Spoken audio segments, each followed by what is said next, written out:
Hello, everyone. Hello. Didn't expect to do a stream today. I do say that a lot, though.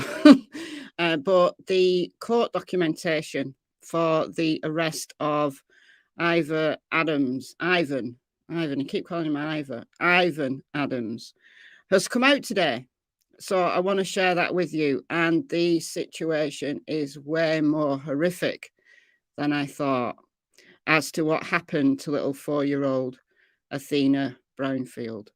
So I did a live a few days ago talking about Athena on this channel. Some of you will have seen that.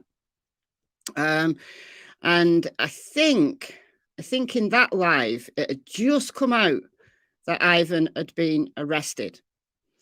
So shortly after, I think it was the day after, he was charged with first-degree murder and child neglect.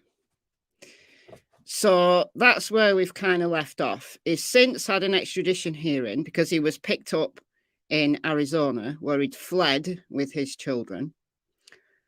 And so he was picked up near Phoenix, Arizona. So he's currently in jail in Arizona awaiting extradition. The court have given Oklahoma 30 days in which to come and get him, basically. So as far as I know, he's still there. I don't care where he is, as long as he's behind bars. I don't care who's got him, as long as he's behind bars. So it's the probable cause affidavit that I'm going to go through. So just give people a chance to come in here. I know not a lot of people are talking about Athena. There's a lot of people actually talking about her on Twitter, but not a lot on YouTube. I've seen a few creators do lives and post videos on her, but yeah, it's horrible. It's horrible. If you remember, it was a little sister, well, big sister, little big sister, 5-year-old sister who basically was hungry. And this was January 10th. So just a week ago, she was hungry and she spoke to the mail carrier, a nice lady who listened to her and was that concerned that there was no adults on the property that she called the cops. So that's what sparked this investigation. So we're going to get into that. Whatever time I go live, there's always noise in my house. But yeah, I think my son's in his room now. He'll be going out again in a bit, so whatever. All right, let's say a few hellos, give people a chance to come in here before we go through this documentation. And trigger warning, it's horrific. But true crime is horrific. You know, if I wanted to do really nice, positive streams, I guess I'd choose a different genre other than true crime. But that's why we're here. So we're here, horrific details. Dorothy, hello. Gloria, the Sweet Flowers. What else we got? Diana, Holly, Deborah, in the bushes. Chair K, Anonymous Sleuthy. Kelly, no. As of this moment, they have not found her. But they've got probable cause to make the charge of first-degree murder. But they've not found her as of yet. So at the moment, they're still searching for a body. But obviously, this is very much a recovery mission now. Juju, hello. Sparks, Bobby, your local grandmummy. Fly on the wall. Oh, another doctor's appointment. Making the replay crew. Nubia Max UK. Nubian Max, whatever. Who else have we got? Joan. Cecile. Marie. Okay, we're getting a few people in now. Melinda. Dawn. Mystique. Anna Jean. Sophie. Tracy, Gypsy Girl, Christy, Suzette, Momsamo, Rexy, Princess. Anyway, right. There we go. That's enough. That's enough of the roll call. Who's arguing in the chat? Stop arguing. No need. Just stop arguing. Okay. All right. Let's share this probable cause. Trigger warning. This is not nice. Not nice. All right. So this came out, it's probably about an hour ago now. Obviously, this is 10, it says 10 minutes, but it's not. It's probably about an hour ago. So the probable cause exists to cause the arrest of Ivan Neil Adams for the public offence against said county and state, to wit, first-degree murder, and the probable cause of the affidavit believing such facts exist as following. So, are we ready? On January 10th, 2023, a 5-year-old AA, so that's Athena's sister, was located wandering near her residence at 225 West Nebraska Avenue, Cyril, Caddo County, Oklahoma, by male person, redacted. Called the police, so this is the male lady, called the police, and Cyril Police Chief Garrett Rainey responded. AA, so Athena's sister, was forensically interviewed and disclosed she had been home alone and she is tired of being alone. Oh. Rainey received a call from one of the caretakers of AA, Alicia Adams, who asked where AA's 4-year-old sister, AAKA, that's Athena, right? That's Athena.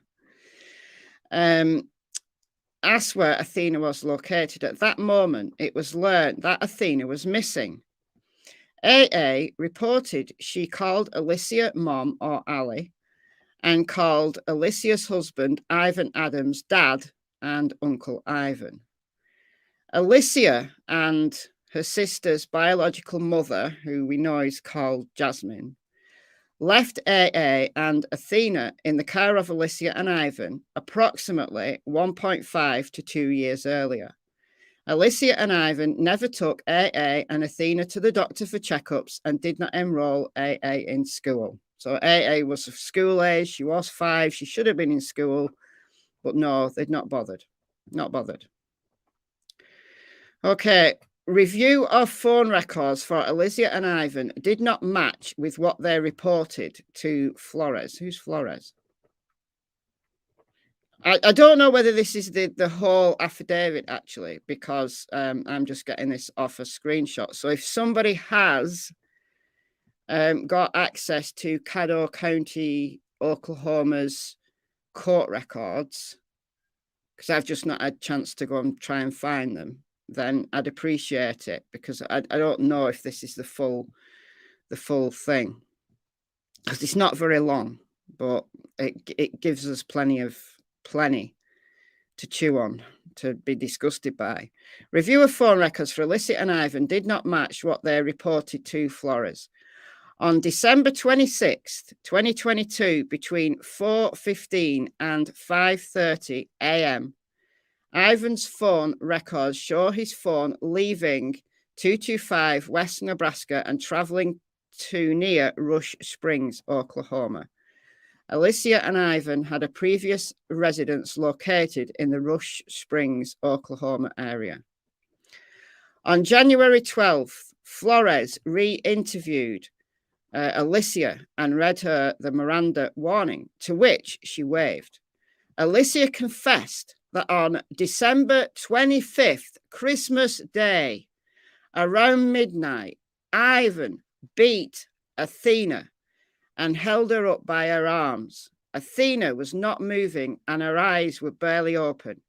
He then laid her on the ground and punched her at least 3 more times in her chest. Athena never moved after that. This occurred at their residence at 225 West Nebraska. Ivan then left around 1 in the morning, 1 a.m. on December 26th with Athena. When he arrived back, he told Alicia he buried her near a fence line that was next to their old residence in Rush Springs. He informed her he placed a large broken branch over the burial site. Due to these circumstances, we believe Ivan Adams committed first-degree murder. No, she didn't report it. No, she didn't report it. Because when she was first spoke to by the police, she asked where Athena was. So she tried to, play dumb, I guess. Rainey received a call. So Rainey's police chief received a call from one of the caretakers of Athena and her sister, whom asked where AA's 4-year-old sister was located. At the moment, it was learnt that Athena was missing. At that moment, it was learnt that Athena was missing.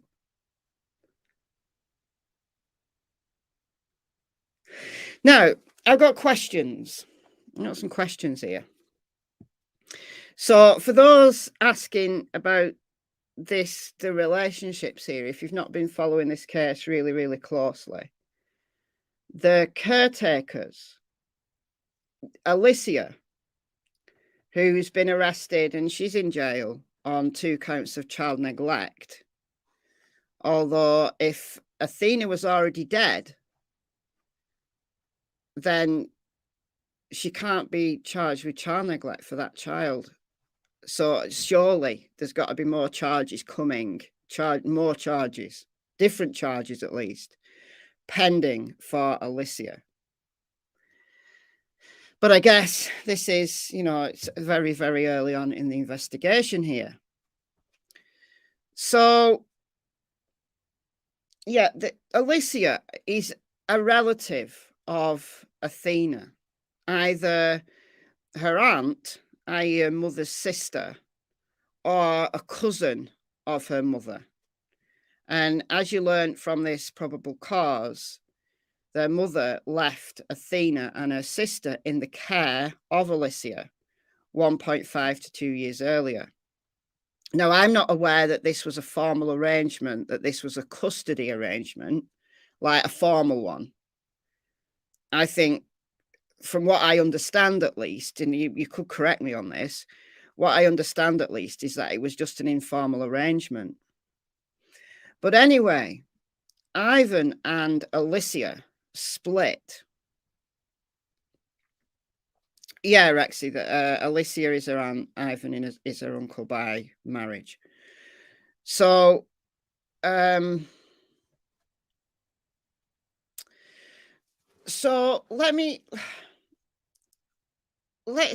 think about this, right? That Alicia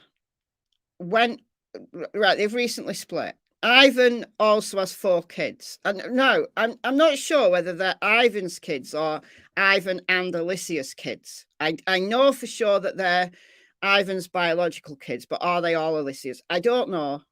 But he took off to Arizona with his kids. And Alicia went on a lovely weekend, a romantic weekend with her new boyfriend. And then we don't know who left first. Did Ivan leave first and take his kids to Arizona and left Alicia and the sister, AA?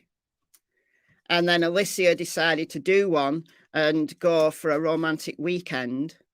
Bear in mind that Athena's sister was still on her own on the Tuesday.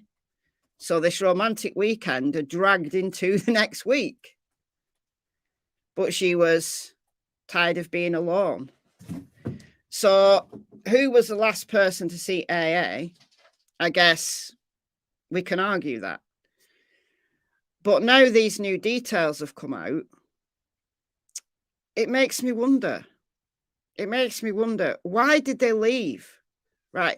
Why did they leave a kid on her own, knowing full well that she could get out of the house and raise the alarm? Why not just take that kid with them? Because they could go, people would be none the wiser still. Nobody would have known that Athena was dead. No one would have known at this point. So what was all that about? Why did they leave that child home alone? Because that's the thing that's blown this case wide open. Yeah, you're right, Amy. They didn't care, but they must care now because they're both in jail. One facing a first-degree murder charge. My other question is, yes, we've got Ivan's phone records showing his phone leaving. So 4:15 to 5:30, his phone left 225 West Nebraska and then traveling to Rush Springs, Oklahoma. Right, so we've got a phone trace that is consistent with what Alicia has said. However, she's the one that's claiming that Ivan did it. Well, wouldn't Ivan's defense simply be, I didn't do it, she did it? Do you see what I'm saying? That how do we know she's telling the truth? Because she's not, you know, Alicia was happy to live with him until they split and she got a new boyfriend. She was happy to live with him, this murderer, up until she got this new boyfriend that she wanted to go on a romantic weekend with. So how do we know that it's not her that beat Athena to death and is blaming Ivan? Now, Ivan might have gone and buried the body, but do we actually know who's committed the murder? Thank you, Cecile, for the $9.99. It is very sad, very sad. Why didn't she stop him? Exactly. Why didn't she stop him? This woman witnessed a honeypot murder, a child, and left her other 5 kids with him. Well, we don't know who left first. This is the other thing. Because we don't know whether Ivan Upton left and took his kids, and then it was just Alicia and the sister in the house, and Alicia decided to go for a romantic weekend, and she's the one that left the 5-year-old home alone. We don't know. But whichever way it worked out, if Ivan was the killer, then how is the state going to prove that he did it? Because at the moment, all this is telling me is that Alicia, who surely can't be trustworthy, you know, she's looking for a sweet deal by confessing, but she wasn't worried about living with a murderer up to this point. She was fine with living with a murderer up to this point and not told anybody. So how can we believe anything she says? So I hope the state has got more. And once, I think they will recover the body. Once they recover the body, there might be more to tell. But I don't know. I just think this is going to be a difficult case to win for the state.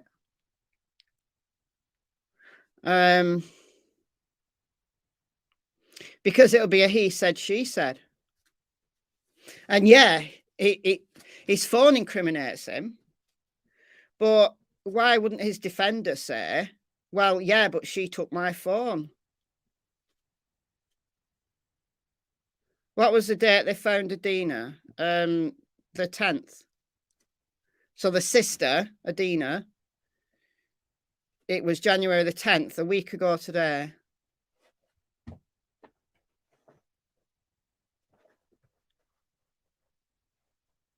that was when she was found. But she'd been left, we think, since the Friday. So that would have been the 6th. Can't they both be charged? Harry Potter's beard. Possibly. But I'm not sure that they can both be charged with murder, though. I don't know. I don't know what the specifics are in Oklahoma. I've never followed a case before in Oklahoma, so I don't know what the wording is. Hold on. Let's... you see, if this was Tennessee or Idaho, where I've been following like several cases, I've got quite well versed with the wordings of the laws in Tennessee and Idaho. I probably know some of the wordings as well as I know the laws in my own country. Hold on a minute. Oklahoma. I don't even know how to spell it. Oklahoma. Right. Got it. First degree murder. I just want to know what the wording is of the law.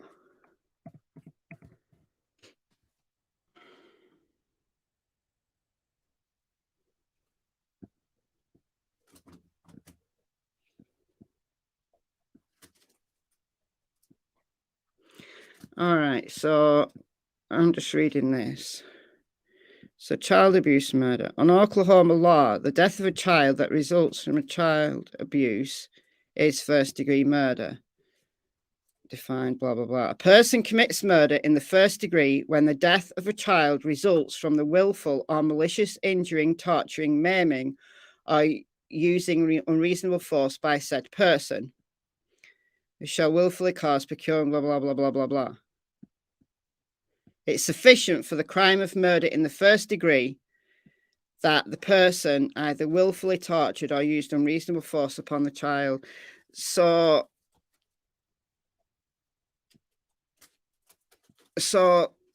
it would only be the person that actually committed it. So someone who was there, someone who was actually there, who could have stopped it, but didn't. In the UK, that would be an accessory to murder. So it doesn't, it's not nearly the same sentence.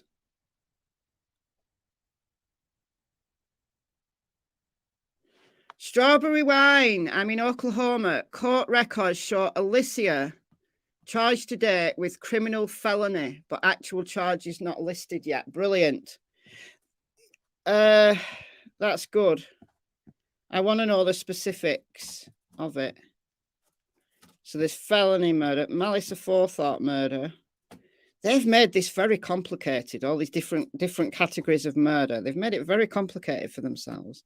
So malice aforethought murder, so that's like planned murder, planned it out. Felony murder. So I'd be interested to see.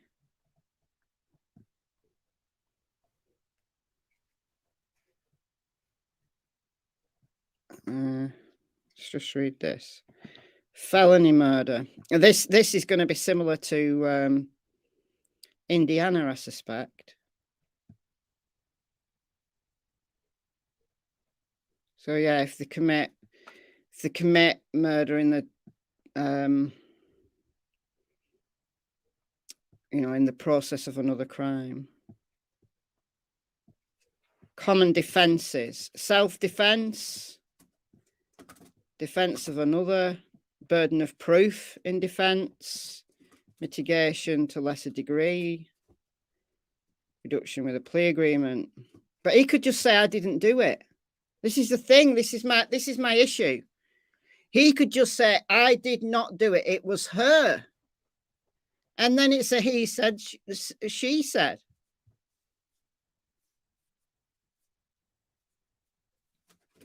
So I don't know. What's that?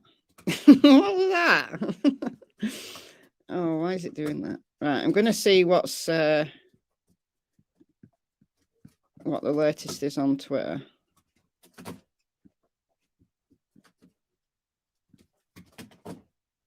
Stop it.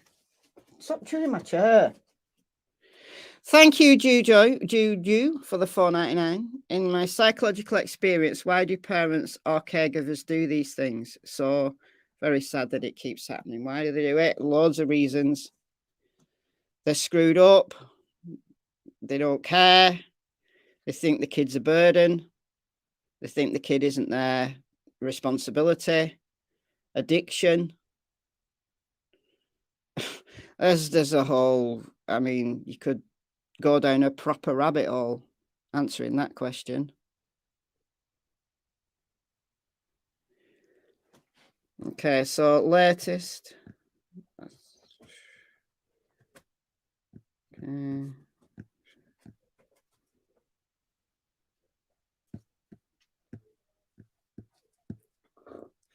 Details, yeah, we're not getting anything new here.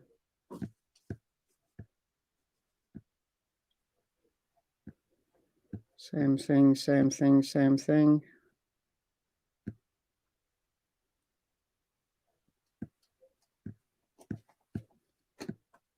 So I want to know what Alicia's new charges might be, because it could still be the child neglect.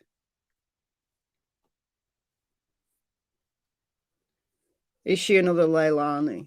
I don't know. Well, Leilani was Quentin's mother.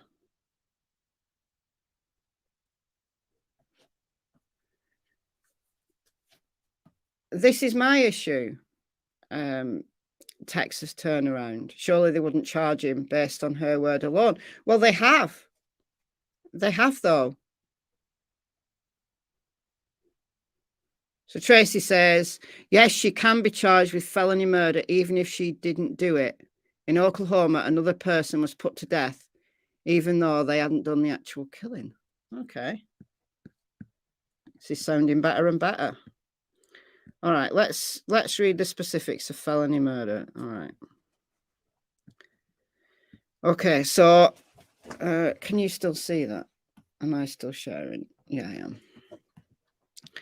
All first-degree murders are felonies, but when the term felony murder is used, it means that the death resulted from the commission of an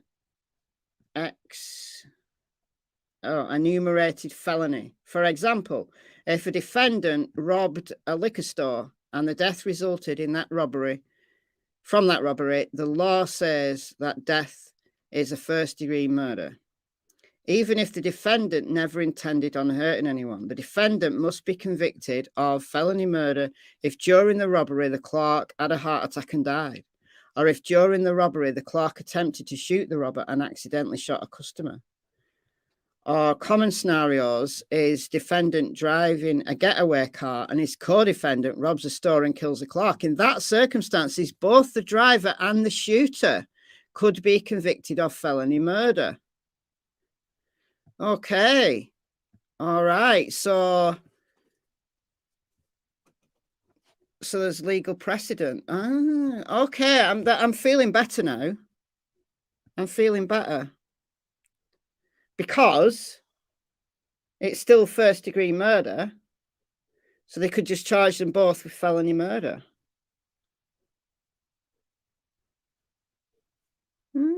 Okay. Interesting. Very interesting. Very interesting. So I'll be interested to know what her charges are. But no, they shouldn't just they've charged him. This is the arrest affidavit. They've charged him based on what she said and his phone records.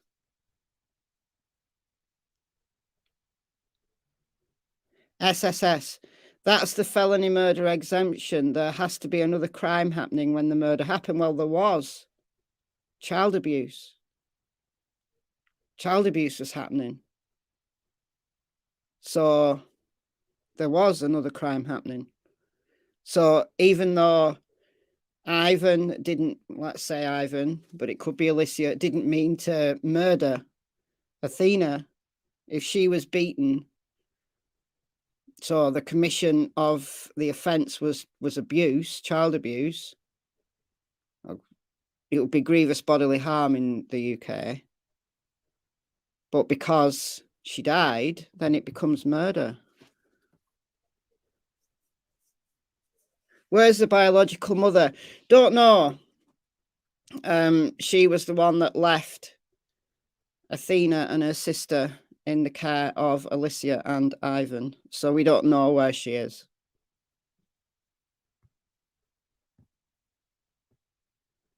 Now, there's two grandmothers that have, one of them has spoken out, Penny, who is Athena's biological father's mother. And then there's someone called Shelley, who was talking initially on social media, and then they all just took their social media down.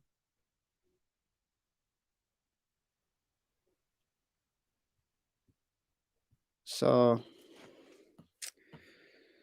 there's that. Wonder how old the biomum is. I've no idea.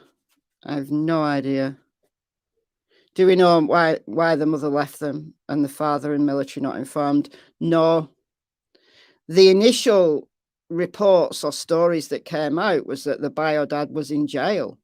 But obviously that wasn't true. He's in the military. Whether he's been in jail previously, I have no idea, but he's in the military. But surely he, even though he's in the military, could have kept in touch with his children. How is that not possible? People in the military are allowed to talk to their families. Yeah, parental alienation. Yeah, but still, I guess if he didn't know where they were, had nowhere to contact anybody connected to him, I guess there's that.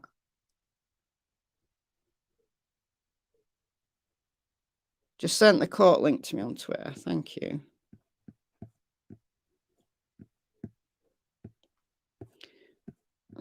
Hold on a minute.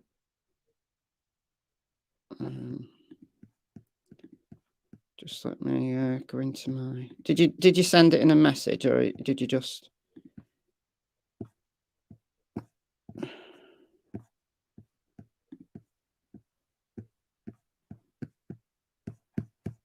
So not got anything. Hold on, new messages are coming through now.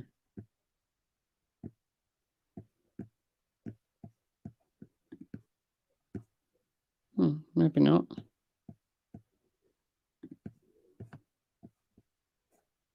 Huh. Did you send it to the right person? Mentions? Is it in there? No, that's fine.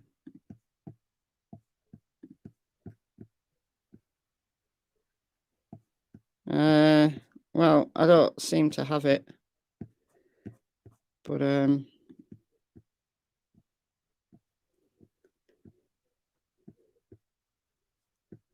hold on, there's something else going on. I always get, when I go on Twitter, I always get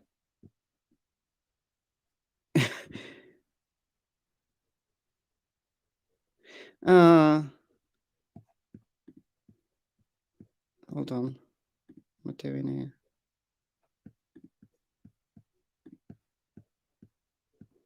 here? WFLA. I thought there was new news in the Idaho 4 case because JB from WFLA is doing a stream. The evidence against Brian Koberger and its potential connection to a motive. So nothing brand new.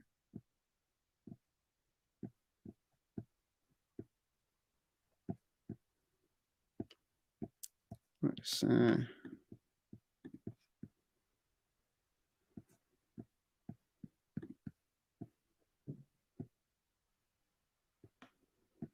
but yeah, her body's still not been recovered. I mean, they need the body, you know, to corroborate Alicia's story. Another thing, obviously, if they don't find Athena at that property, their previous property, then Alicia's whole story is a lie, isn't it?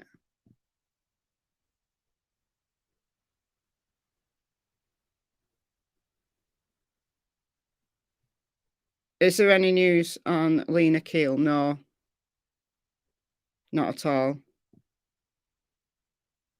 So I'm going to be, you know, I'm glad that they're both in jail.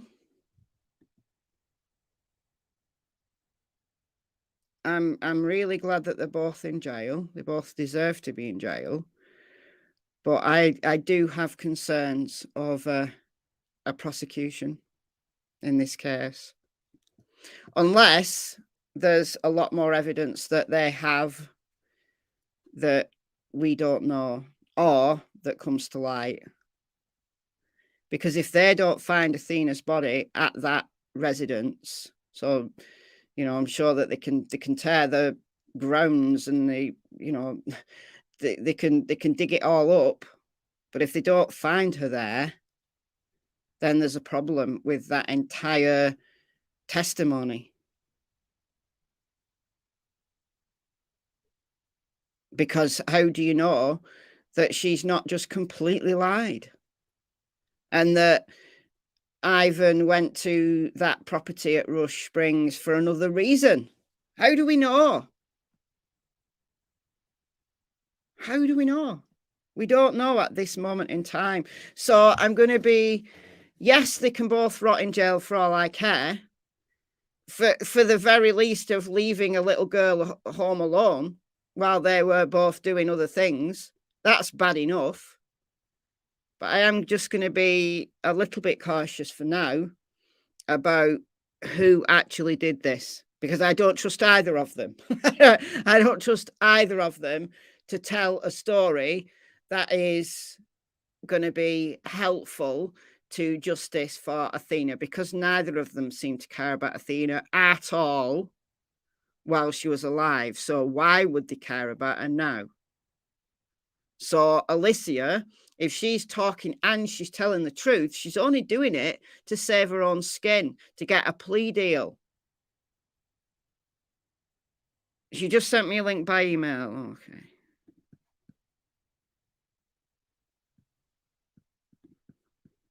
Oh, thank you. I got it now.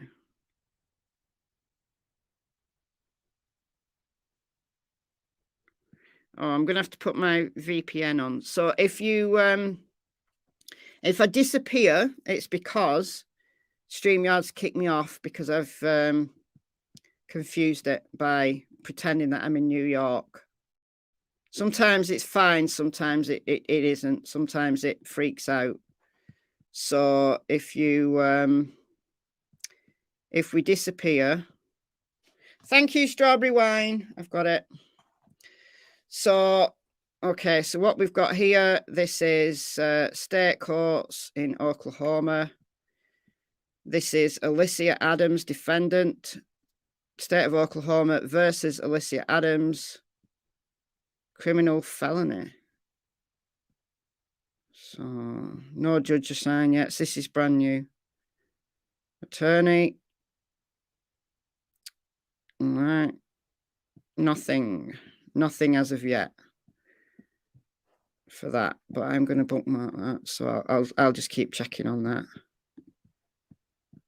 to see if what it will update soon. Criminal felony could mean anything. It could be anything, couldn't it? Could be anything.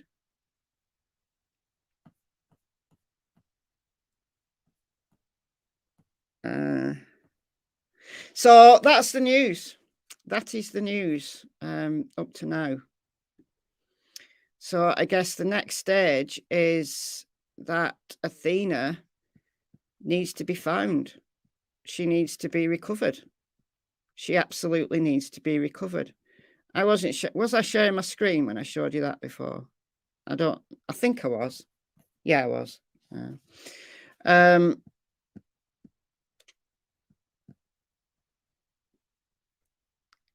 So they need to find Athena's body to corroborate Alicia's story.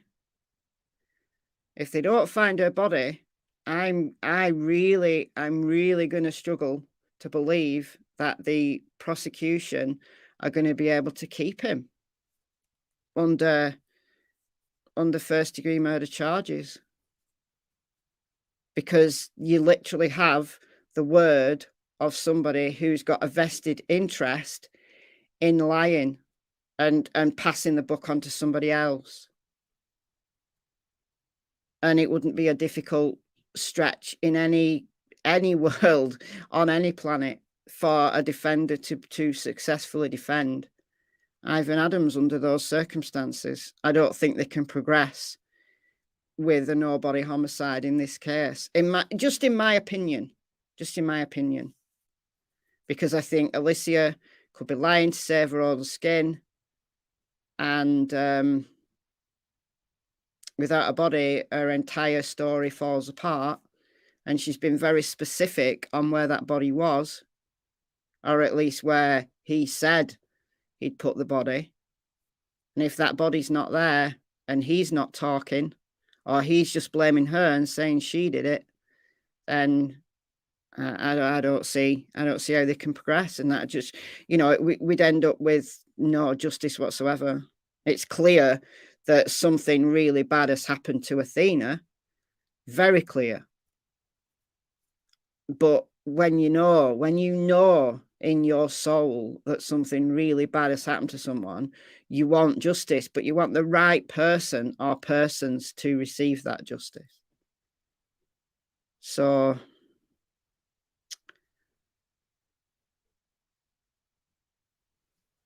who knows? It could be that she's telling the truth in respect for what he told her, but he could have lied. Do you see what I mean? It's just like it's a defender's dream. Cases like this are a defender's dream. It makes their job easy, because I've got doubt. I believe these people are guilty. I'm just not quite sure what they're guilty of and who did it. Who did it? I want to know who did it. And if I'm having doubts, imagine what a jury would be like. They couldn't take it to trial. They couldn't risk. The prosecutor could not risk taking it to trial without a body and without other evidence. Then I don't know. Charge them both with felony murder. If they get the body, charge them both with felony murder, see what sticks. But, double jeopardy, once somebody gets off, then they can't be retried, can they? Where's the sister? The 5-year-old sister is in protective custody. She's in the care of the state. Wonder what the sister told the police. Absolutely. I totally agree. But if she didn't witness anything, I mean, again, what prosecutor would put a 5-year-old on the stand in a murder case? I mean, look, it has been done. It has been done before that little kids have testified in really, really, really serious cases. But I can understand her, the prosecutor putting her on the stand. I'm sure it'll be video linked, not literally on the stand, but her testimony would be crucial if she told the story of, I saw Uncle Ivan beating Athena. They might know that. They might not have put that in the probable cause for very good reason. but she might have told the same story that Alicia did. But as this happened in the night, you know, was little baby Athena asleep? What about the other kids in the house? There was 4 other kids in the house. And I'm quite sure that they've also been interviewed by now. So what story did they tell? I don't even know how old those kids are. I don't know whether they're older, younger than Athena or not. I've no idea. I don't need to know necessarily. Although, if one or more of them are older, you know, like teenagers, I think a jury's much more confident hearing testimony from an older child than a child as young as 5. But if there's 5 kids in that house that could be potential witnesses. And I think in some cases, there's been a lot of research actually on child witnesses and their credibility, both of the credibility of the child witness to tell an accurate story, but also how believable is that story deemed to be by a jury. And there's some really interesting experiments, psychology experiments that have been done.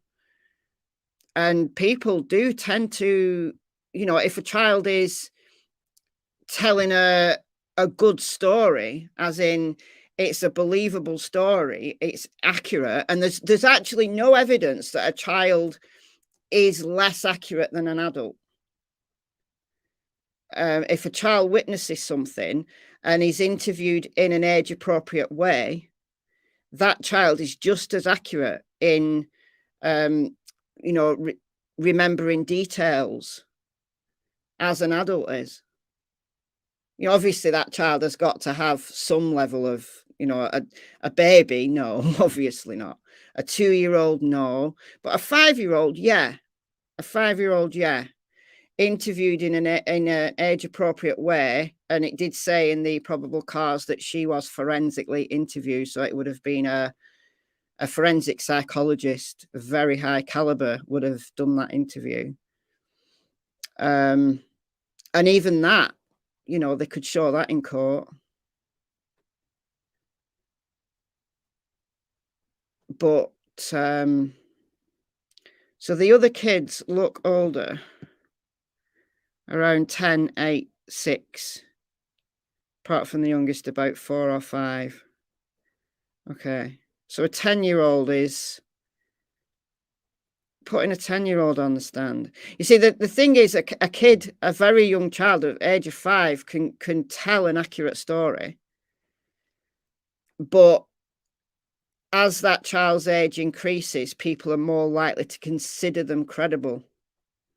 So a 5-year-old probably would generate more reasonable doubt in a juror's mind than a 10-year-old would. They are less likely to lie, and that is something that psychology experiments have taken into account. That children are very young children, maybe not teenagers, but young children, when they know it's serious and they're being forensically interviewed, they don't know how to lie in those circumstances. They absolutely don't know how to lie.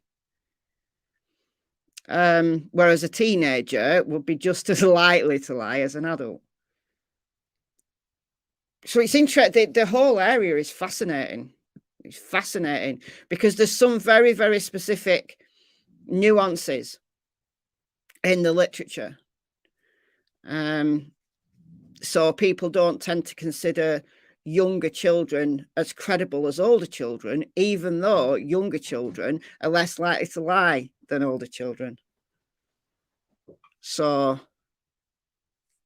I've purposefully not gone rooting around their social media, to be honest. I don't tend to root around people's social media. Are you going out, Kyle? Yeah. Right. I feel like I'm snooping. I don't feel good about it. I don't mind that other people do it. I don't mind that other people do it. I just I kind of just don't do it. And no, occasionally I do, to be fair. Occasionally I do, but it's if I've got something very, very specific that I want to find, I'll do a search for that person, and then if their social media comes up, then I'll have a look. But I won't go rooting for the sake of it. But I understand how useful it can be, you know. But yeah. See you, Kyle. The chat says bye-bye. Bye, chat. Kyle says bye, chat.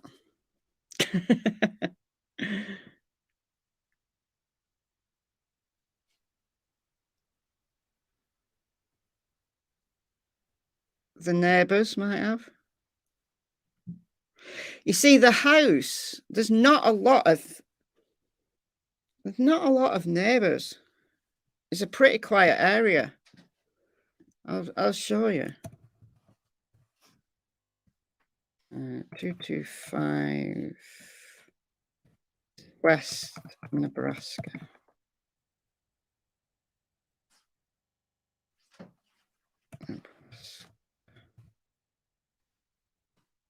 Well, there's loads of West Nebraska. West Nebraska.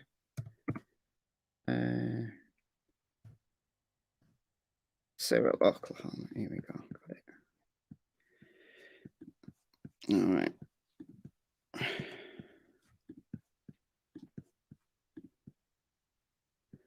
I mean, the whole town is tiny. I mean, it's just literally a few streets.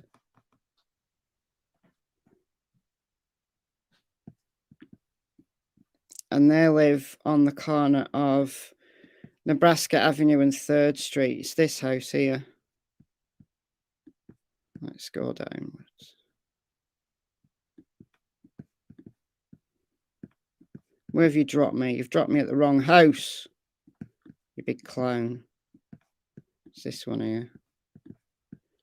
No, it isn't that one. It's that one there. There it is. There it is.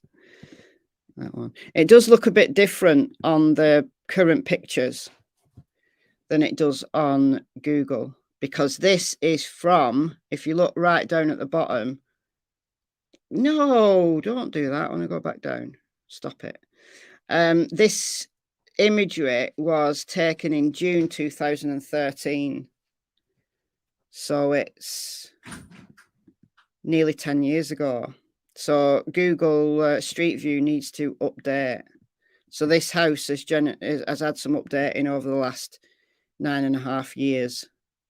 Like, it's been repainted and it just looks a bit different, but that's the house. So, you know, could neighbours overhear if there was fighting? Possibly. But it's not like they're living in a tiny apartment where, you know, if a kid was being beaten to death, you know, apartments, you know, neighbours to the side, above, below, you know, there'd be neighbours who could have heard something going on at that time. But in a neighbourhood like this, it's very quiet, and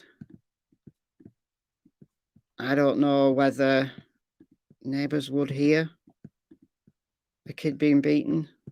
I don't know. But the neighbours might have seen things. I mean,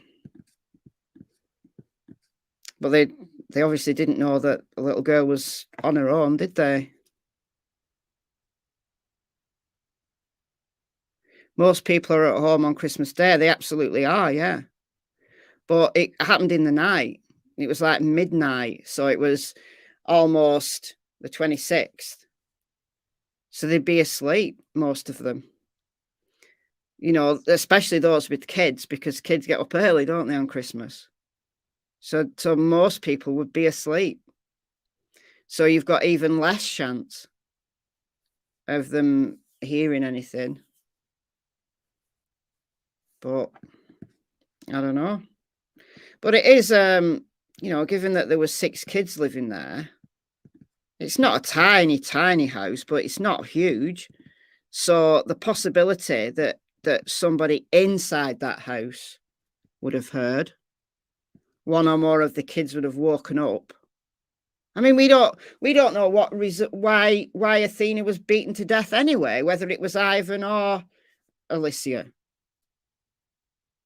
We don't know what was the trigger for that. Why? What could a 4-year-old possibly do that warranted her being beaten to death? What could a 4-year-old do? What, wake up, have had a bad dream, wants a drink, was sick on her bed? What could she have done? What possible thing could she have done to trigger such anger in someone? What could she have possibly done? So it's got to be something that a little kid does, like wakes up because they've had a bad dream.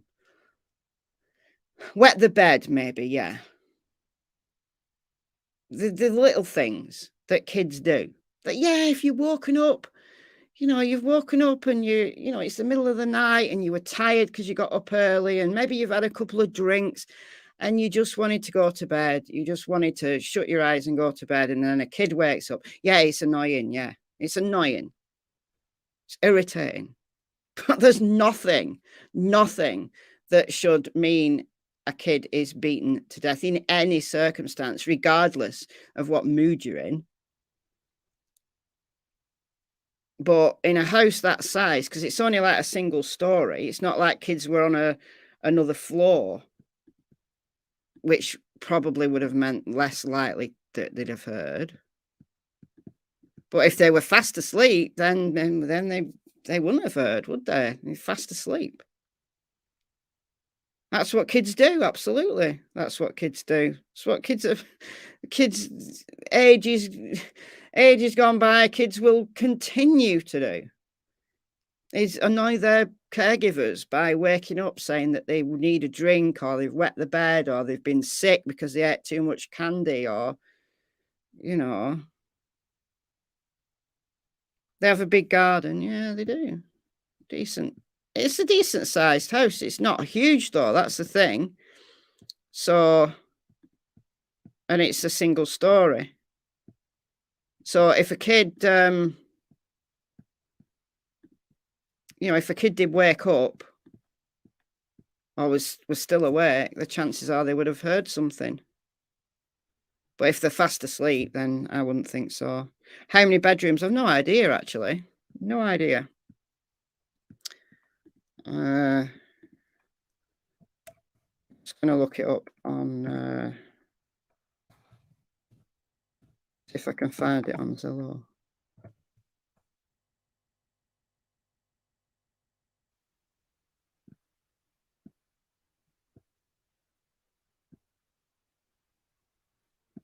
It's all about Athena.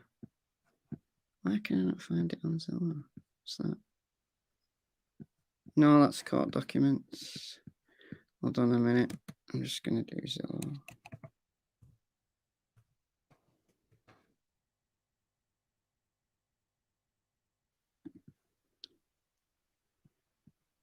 That's homes for sale.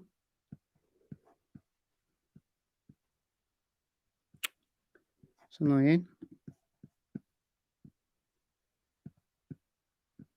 West Nebraska, Zillow.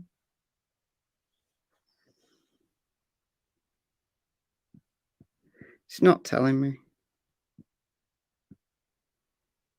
It's not telling me. I've got a house here which I think is the right one, and it's not giving me any details about bedrooms, bathrooms, or square footage.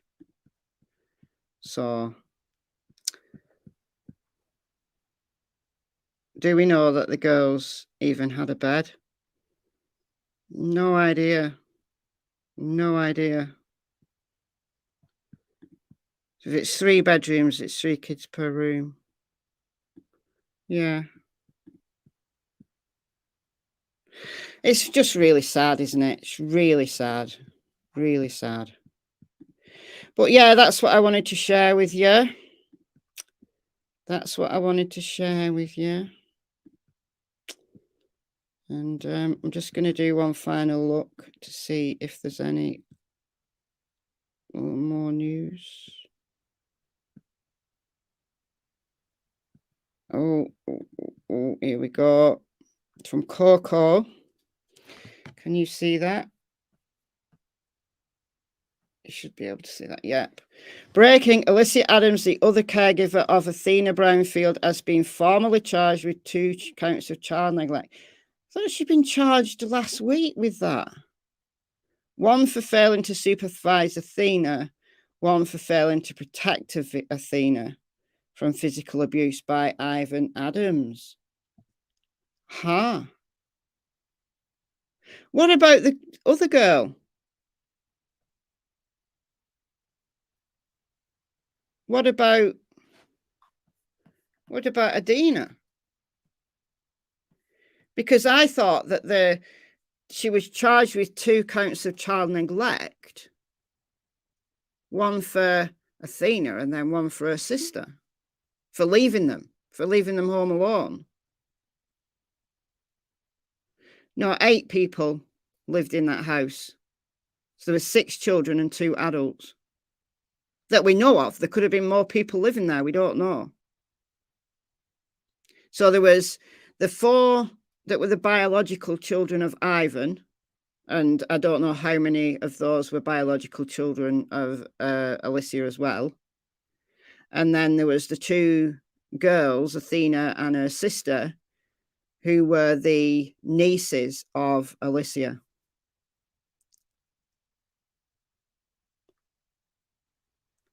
Can't find the PCA on the court website. Hope it's not a fake. Well, all the news stations are... I got it from a news station. So they're all sharing it. So if it's a fake, then everybody's fallen for it. So, like Coco. Oops. So this is Fox 11. Was beaten and killed on Christmas Day by the child's caregiver husband, court documents say. So all the channels have picked it up. All the news channels have picked it up. So I don't think it's a fake. No, I really don't think it's a fake. I just, when I went live, I just hadn't looked on the Oklahoma, looked up Oklahoma courts. Because if it's Tennessee, I've got them all bookmarked. You can probably say, oh no, you can't see. If I share my full screen, you can see. Hold on. What am I doing here? I'm in settings by mistake. All right, hold on. If I share my entire screen here, I mean, you can see just there, it's Sullivan County.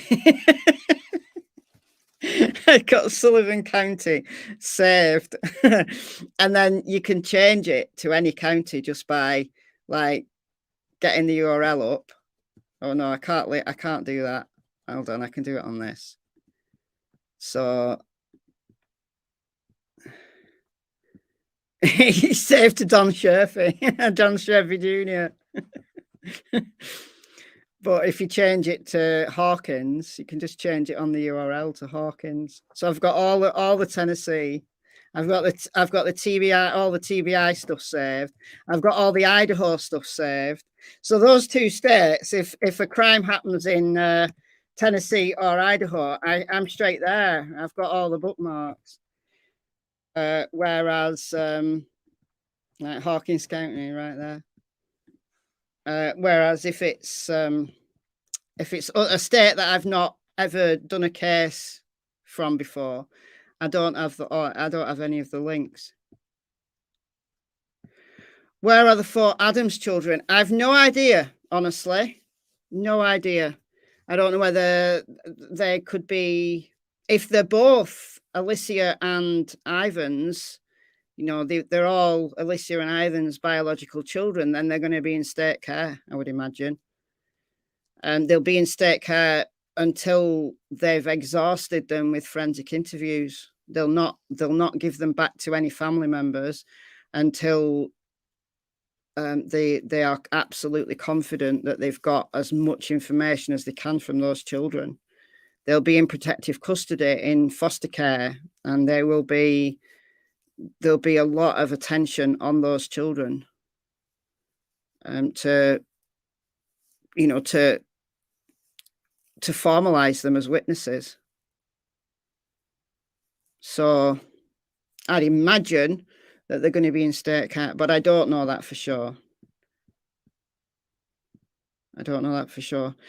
Somebody asked me if I can read the affidavit again, and I can. Hold on, let me... I did take a copy of it. Like, I still don't know if I've got the full one. Where is it? What's done with it here?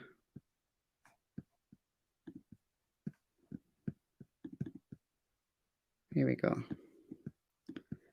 I know I'm not sharing, don't worry. I'm going to share it now.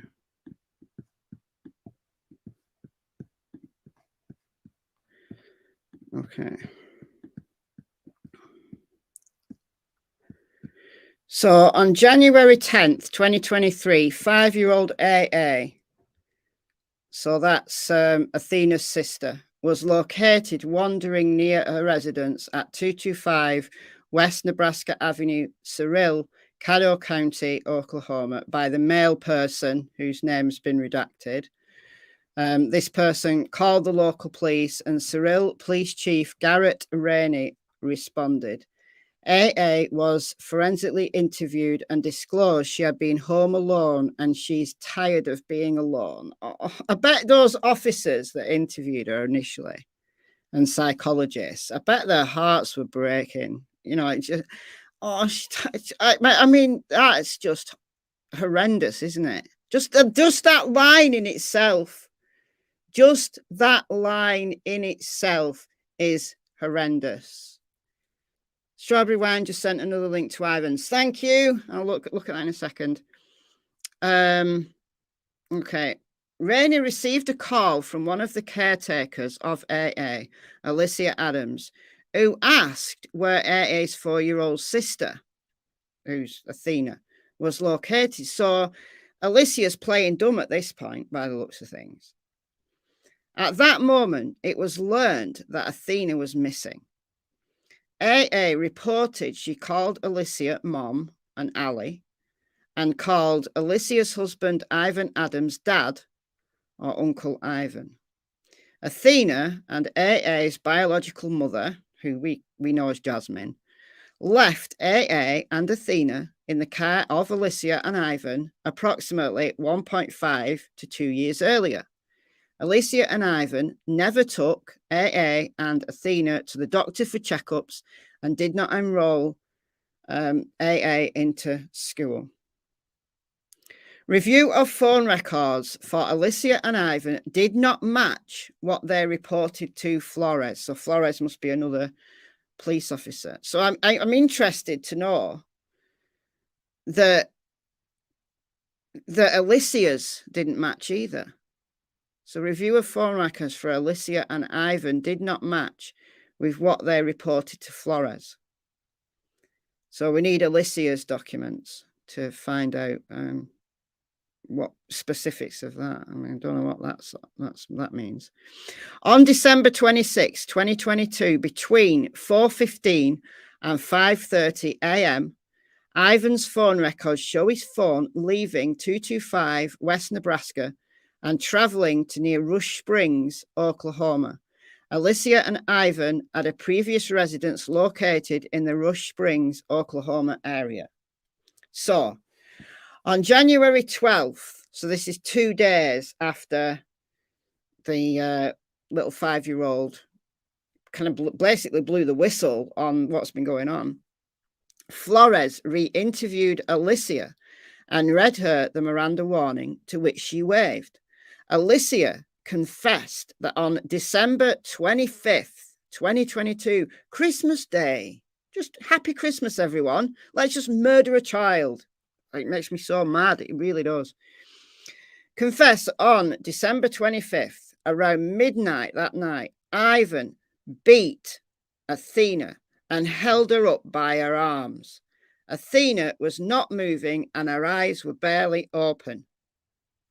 So if this is a blatant lie, these are very specific details. These are very specific details. Dana, Alicia wasn't legally the two sisters' legal guardians. Am I understanding this right? As far as we know, this was an informal arrangement, but they could have gone through the courts because, like, family courts are, you know, notoriously difficult to, you know, to get paperwork for. So there could have been a court. I don't know what made them, if this had gone through court, you know, what made them suitable guardians? You know, is this another situation of child services failing children? Or was this an informal arrangement and the courts had no idea? Child services had no idea. It makes me think it was informal because they've never been to the doctor for checkups and AA wasn't enrolled in school. It makes me think that this was just on the down low, and for whatever reason, they'd continued to look after these kids. When I say look after, I use that term very loosely. So, yeah, around midnight, held her up by their arms. Trigger warning. She was not moving and her eyes were barely open. He then laid her on the floor, trigger warning, and punched her at least 3 more times in her chest. Athena never moved after that. This occurred at their residence at 225 West Nebraska. Ivan then left around 1 o'clock in the morning, so 1 a.m.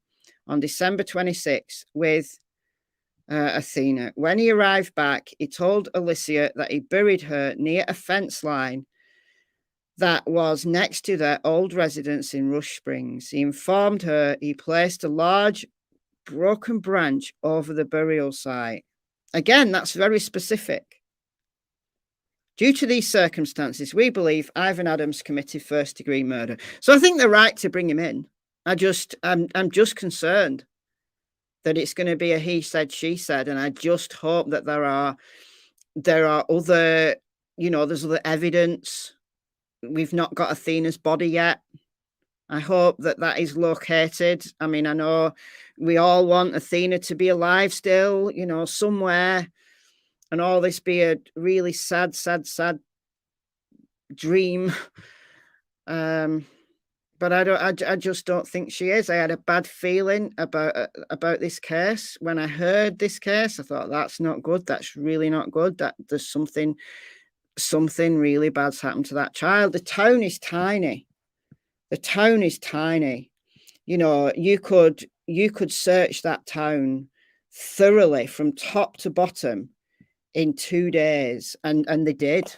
They had loads of volunteers out. They checked every drain. They checked every culvert, sheds, just everything. It's an easy town and it's flat. It's not like it's wooded and there's problems for search dogs. Easy for drones to see. They had a helicopter out there, you know, at night with the infrared. You know, everything was thrown at that search for 2 days. 3 days. There was lines and lines of volunteers. They combed every inch of that town, and it's not a very big town. Easy to search from one end to another. You know, they checked. They had divers in these water areas. I mean, it's not a very watery place, but there are some. I mean, but how could a little child get up there? I guess she could have, but why would she have? Guess she could have been put in the water. I guess that's what people are thinking, but I don't know. Right, I'm going to just take that off just for a second while I go in my emails here. So So this is Oklahoma courts, and this is Ivan Adams. So attorney, issued warrant, murder in the first degree, child neglect. And then we've got the docket here.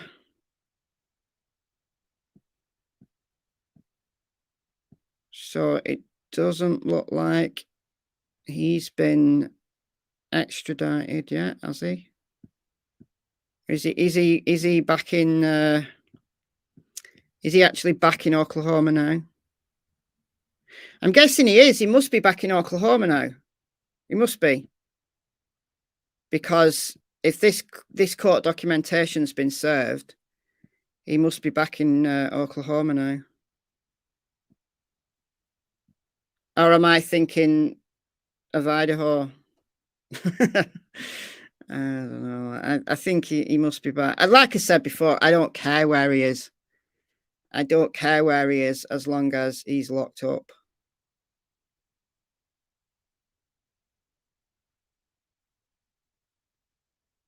Society has lost its way. It's lost something. It's lost something, all right. I mean, honestly, I think maybe society's always been like this. It's maybe we just see it more now because of social media. Wouldn't the birth mother be in trouble for abandonment? That's a good question. I don't know, because if they agreed to look after her, you know, it's not like they've been abandoned. If they agreed to look after the kids, I'm not sure that would be abandonment. I guess it would depend on the specifics of the law in Oklahoma. Is he still in Arizona? So they can serve him with it's not like Idaho then. If he's still in Arizona and Oklahoma have served him and, you know, and charged him, then I don't know. Like I said, I don't care where he is as long as he stays behind bars. But I just hope for justice for Athena, that he either confesses. You know, is this a death penalty state? I think it is. Oh, there we go. Strawberry wine. Death penalty available in Oklahoma. So he might confess to get away from the death penalty. He might confess. Who knows? Who knows? All right, I'm going to sign off in a minute. I just want to double check to see if there's anything else on Alicia's as of yet. There isn't. Still the same. So we've not got any details yet on Alicia's records there. They are. They are in the process of extraditing him. He had his extradition hearing.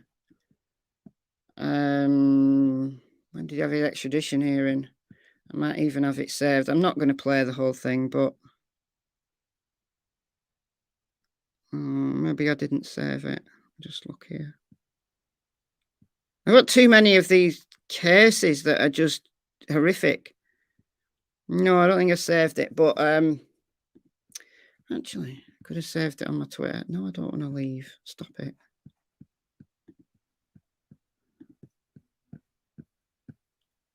Hold on. Please hold. Here it is.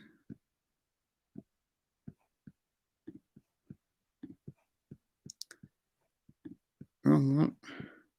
There he is. That's his extradition hearing. Arrested. Yeah. So that was a few days ago, and they gave the court, they gave Oklahoma 30 days to arrange extradition. So I'm thinking it's not that far. So, but I think it's about 14 hours I looked it up. I think it's about 14 hours by road.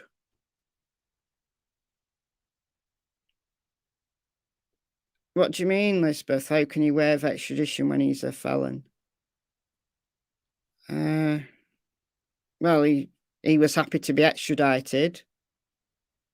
And it was up to, the court said, Oklahoma has got 30 days to come and get you. So I'm thinking that as the court documentations come out that we've read, that he is actually back in Oklahoma now. But I don't know. Again, I don't care. As long as he stays behind bars, I don't care. Did it say arresting agencies OBI at the top of the document? Does that mean he's in Oklahoma? No, it means that it's the Oklahomans that are charging him with murder. The crime occurred in Oklahoma, so it's the OBI or the OSBI, I think it's called. It's down to Oklahoma to charge him because the crime occurred in Oklahoma. So he's got to go back to Oklahoma. No, what do you mean? Someone else said in chat he waived extradition. No, he agreed to be extradited. He did agree to be extradited. I watched it. I watched the whole thing.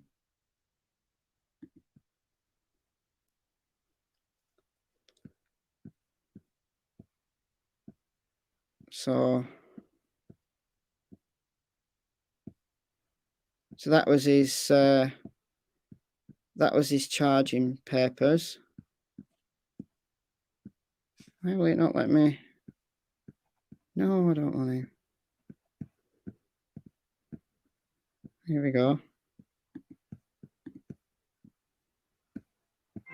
Everybody in my house knows how to ride a bike. Oh, shut up. What am I doing here now? I'm not going to play it all. I'm just gonna show you that he agreed.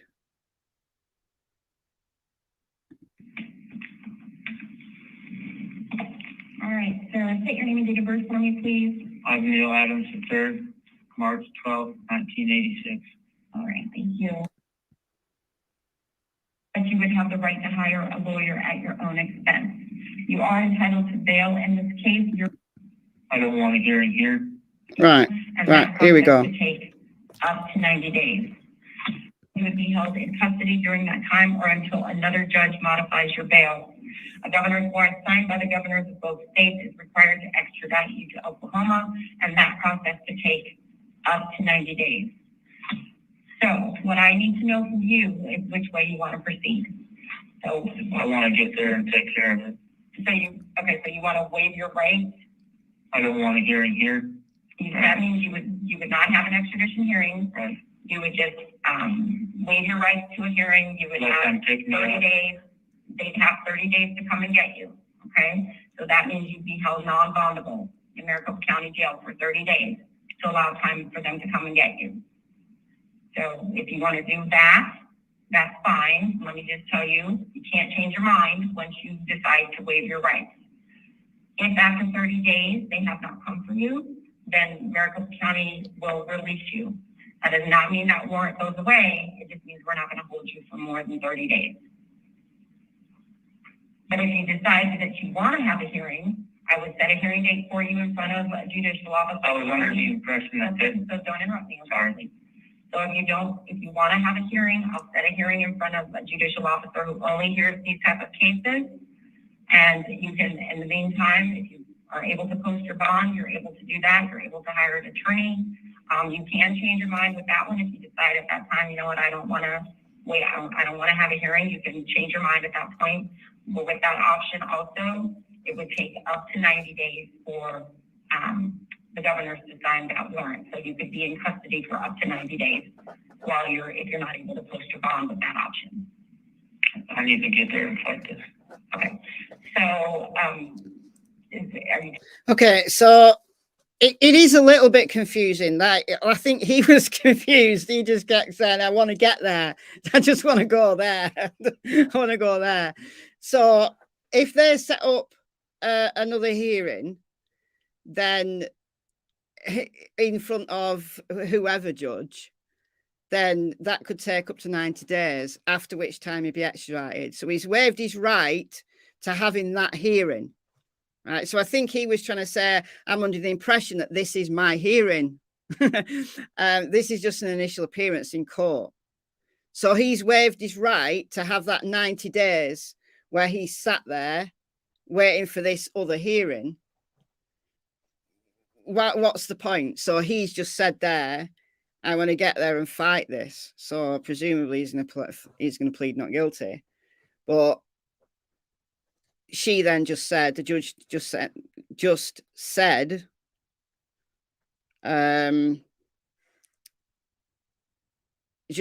that Oklahoma, he's waived his right to that other hearing and that 90 days where he would just sit there in jail in Arizona.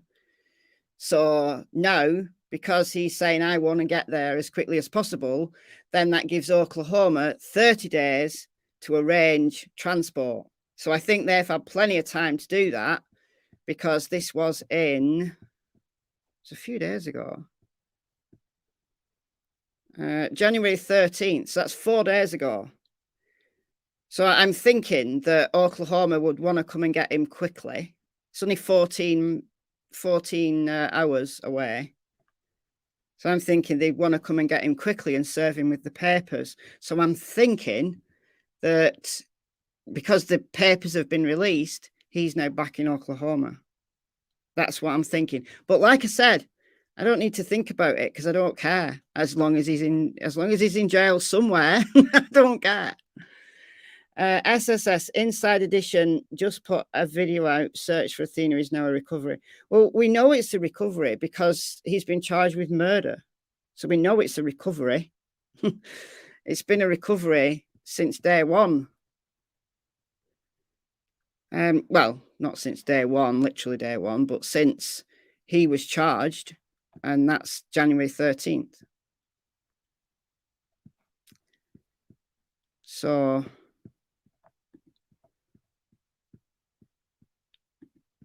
you don't charge someone with murder if you expect the victim to be alive.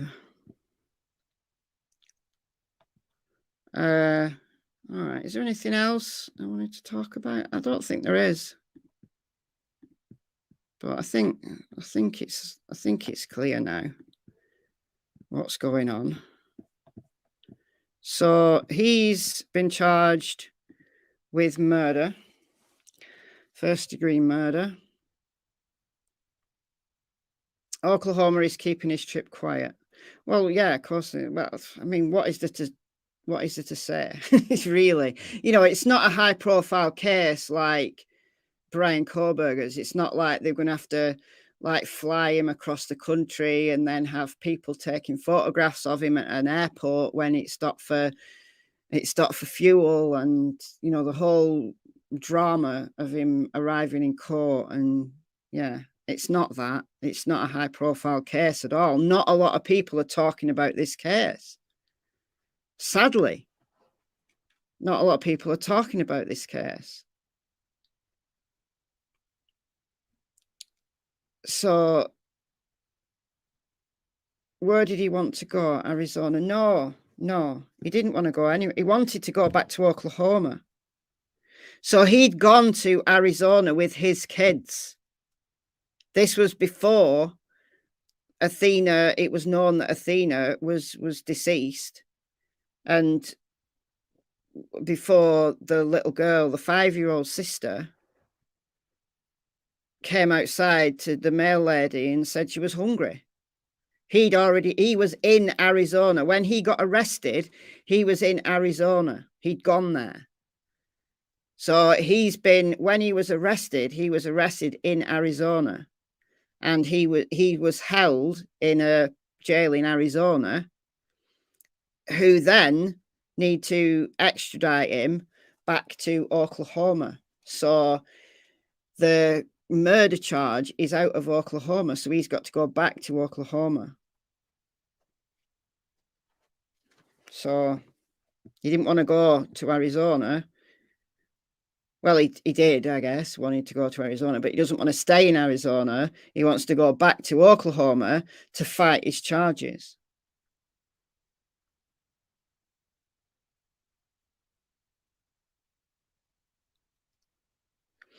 I don't know. I think we assumed that she was looking for her sister. I think we assumed that, honestly.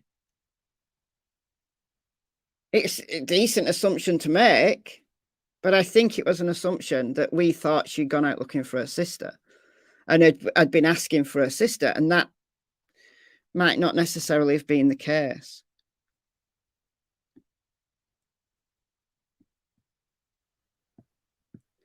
No, Oakley's case isn't spoken about much anymore. No, she's still missing, but their parents are in jail, aren't they? Still. I don't know what's going on with their case, but Oakley's case really isn't spoken of very much at all. Neither is Lena's, neither is Cody's. There's loads of cases that are not spoken about a lot.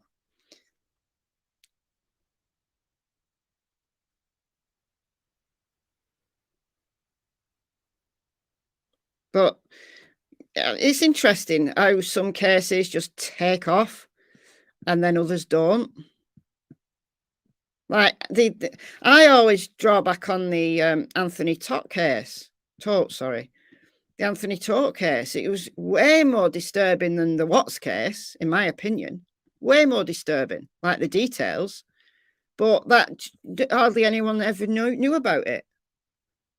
Even when he went to trial, like there wasn't people reporting on the trial or anything like that. Like I did a live stream when the trial had ended. I did a live stream about the Anthony Todt case, and hardly anyone watched it. And it still only had, I don't know, it's one of my least viewed lives on this channel. Well, on MichelleAfterDark, I think. I think it's on MichelleAfterDark. Let me just double check.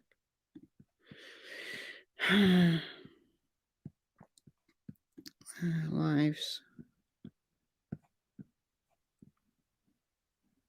Let's have a look here.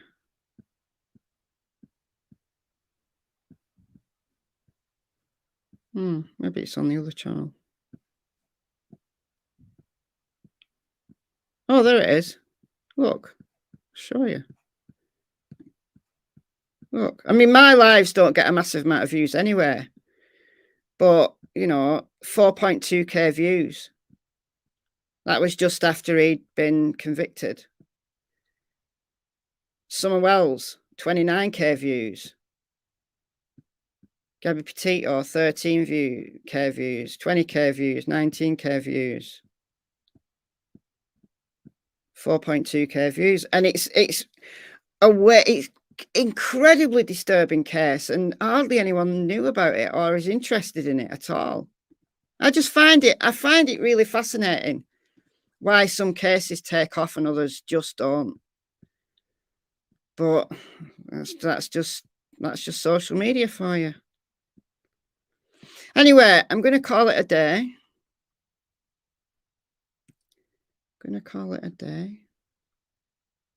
So I don't think we're going to get anything else today, unless Athena is found, her body is found. I know they have been searching Rush Springs. I know they've been searching there. So now we know why, I guess. But I know they have been searching in Rush Springs, like law enforcement. So I just hope that they find her. Yeah, he was. Oh, sorry, wrong one. Yeah, he was. Absolute clown, yeah. Totally. Anthony Todt, like he, grim details. It's tote, but it looks like tot. It's T-O-D-T.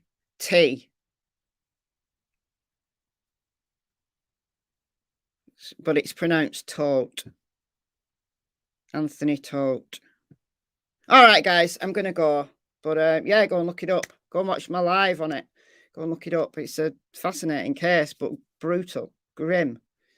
Grim. I won't give you any spoilers if you want to go and check it out. All right, so thank you so much for joining me. I know that the content of these lives is never happy, never positive, but hey, that's true crime for you. Thank you to the mods, as always. Thank you so much for the donations. You're very kind.